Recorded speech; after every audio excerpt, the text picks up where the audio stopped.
નમસ્કાર દર્શક મિત્રો, હું છું નિર્મળા ચૌહાણ. સૌરાષ્ટ્ર સમ્રાટ ન્યૂઝ ચેનલમાં આપનું હાર્દિક સ્વાગત છે. નવયુગ ક્રાંતિ ફાઉન્ડેશન ભાવનગર દ્વારા સતત 8મા વર્ષે ભાવનગરના નારી ચોકડી મુકામે યાત્રાળુઓની સલામતી અને સુરક્ષા માટે વિનામૂલ્યે રેડિયમ સ્ટીકર લગાવવાના સેવા કેમ્પનું આયોજન કરવામાં આવ્યું હતું. જેમાં રેડિયમ સ્ટીકર લગાવવાથી રાત્રિ દરમિયાન રસ્તા પર થતા અકસ્માત અમુક અંશે ટાળી શકાય તેમ છે. આ કેમ્પ દરમિયાન ભાવનગરના મેયર શ્રી ભરતભાઈ બારડ પણ પગપાળા જઈ રહ્યા હતા.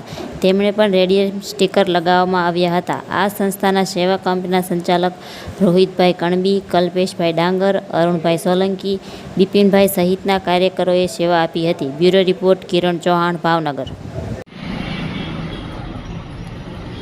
તમારું નામ સાહેબ?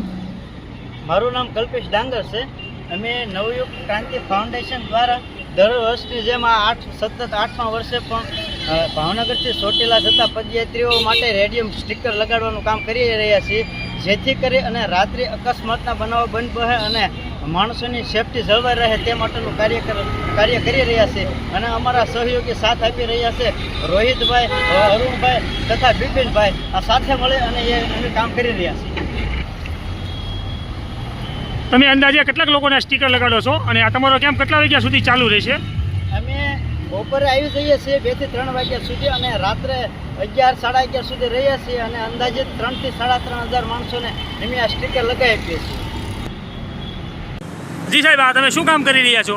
ચોટીલા જે જાય છે ભાવનગરથી પદયાત્રી રાત્રે સુરક્ષા માટે આ રેડિયમ સ્ટીકર લગાવું. આ કઈ રીતે બને છે? આવો હું તમને બનાવી બતાવું. પહેલાં રોલ હોય છે, એને આ રીતે માપ લઈને આપણે પહેલાં કટિંગ કરીશું. બરાબર છે, આ કટિંગ થઈ ગયું પછી એને આવી રીતે આપણે ફોલ્ડ કરી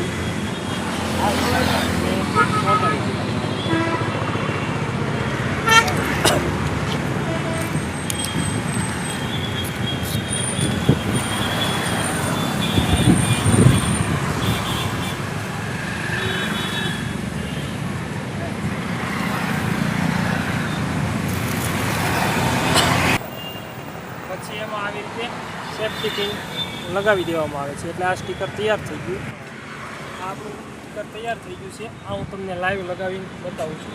આ રીતને જાત્રાઓના ડાબા ખભા ઉપર, જમણા ખભા ઉપર આ રીતે લગાવવું.